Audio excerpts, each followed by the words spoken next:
Hi everybody, it's Wizard. Haven't posted in a little while, but I just want to make a quick post about a topic that I believe that should get discussed. And what that is called is Nice Guy Syndrome. Now this can get applied to 40K, War Machine, any sort of like miniatures competitive game or any sort of competitive game in general.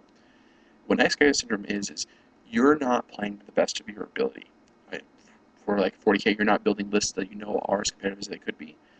You're not doing every tactic that you know you can win, and you're just basically dialing back your game to be less competitive.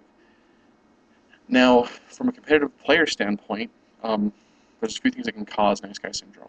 If you're playing people at different skill levels, that can cause it. Like you're dialing back your games when you're playing little kids, and you don't really pick up your aggressiveness back up when you're playing against a tournament level player.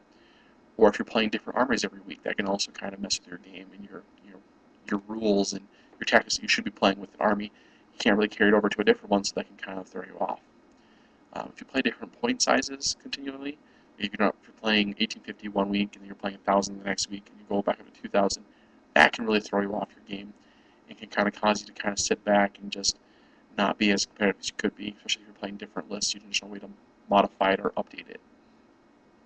If you're playing in tournaments that aren't regularly scheduled or that each tournament is different, like you're playing a 1000-point tournament one week and like next month you're playing a 2000-point something, and the rule sets are a little bit different for each one, or like the objectives and like the missions are always way different.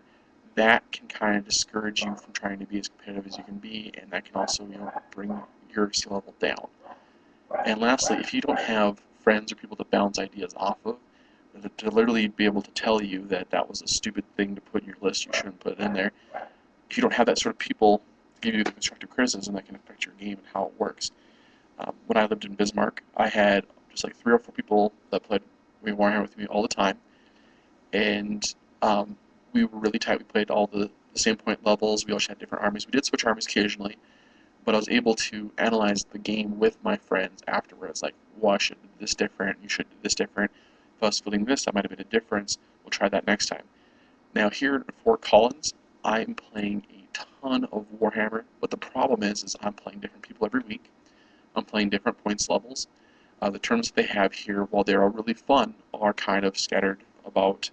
There's no like monthly tournament or bi-monthly tournament that's going on, and the tournaments are always a little bit different. And I don't have a core group of friends that I can bounce those sorts of ideas off of. So pretty much I'm kind of on my own, or calling my friends from back home to bounce ideas off of them. So I'm kind of falling into the Nice Guy Syndrome now, but now that I've kind of identified it, I'm going to start pushing a little bit better towards being a competitive player again, but still be able to rein it in for when I play that new player, or if I just want to play like a more casual game, I'll rein it in. But for regular games, I want to bring my competitiveness up and make my list a little bit sharper, so that's what I'm going to do. If you have any questions about this or any other topics you want addressed, just drop me a personal message or something along those lines, and I will get back to you. All right, bye.